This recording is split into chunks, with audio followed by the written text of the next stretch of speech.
I've talked a bit about Sister Geraldine up in Port Moresby and the little project we have of giving her funding for PPE for her staff.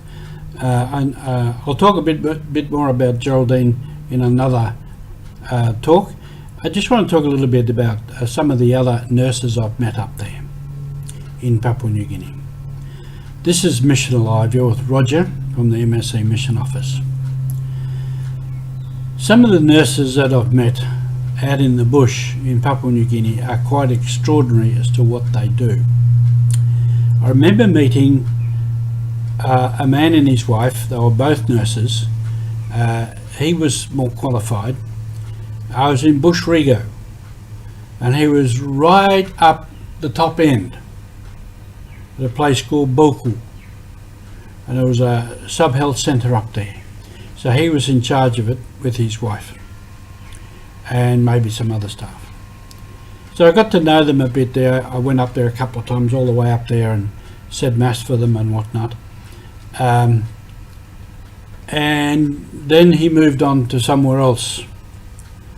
And then when later, after some years, I went up to Tapini Parish, and he was up there, and he had become more qualified in medical administration, and he was running the sub-health centre up there. One day I went down there to the hospital to visit people and to see him, and there was a big crowd of people around, the doorway looking into a room. So I went in, and there was this woman there. This is a bit gruesome. There was a woman there from way up in one of the top villages, and she'd been attacked by a young fellow. I think it might have been either a brother or son, and she was cut with a bush knife, with a machete, and I think it was on the thigh, and it was sort of sliced, and part of the thigh was hanging open. Nasty looking wound, and I didn't know what to think. Anyway, he was quite friendly, and he was there with swabbing the wound, cleaning the wound. And so we talked a bit. I said, that's pretty nasty. He said, oh yeah, this happened, that happened. And I said, what are you going to do? He said, up there, that was it. It was the clinic. It was him. He wasn't qualified as a surgeon or anything, and he didn't have all the equipment and whatnot. It was just him. If he didn't do something, the wound would probably go gangrene and she'd lose a leg and probably die. And so I said, what are you going to do? He said, I'm going to clean it, and then I'm going to sew it back layer by layer. And at that stage I wished him good luck and left. I think the woman, she recovered, and she's probably still walking around up there somewhere. But some of the nurses there like that, they have to go far beyond their training and have to use their own common sense, their skills and their knowledge to do things. It's quite extraordinary what they do.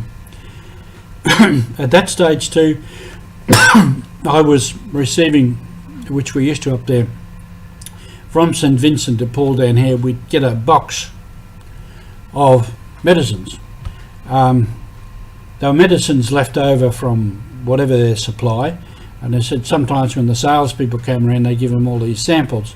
So they'd box them all up, and this box contained all sorts of things: tablets, bandages, sticky tape, everything you could think of. And in some of them there was this little book called MIMS. Some of you might know it. MIMS, M-I-M-S. And it had all kinds of information about drugs. So I gave this to this fellow, and he was from Booker, this nurse, in Bougainville. So I gave him this. I said, this might be interesting. And later he said, oh, that book is just so interesting.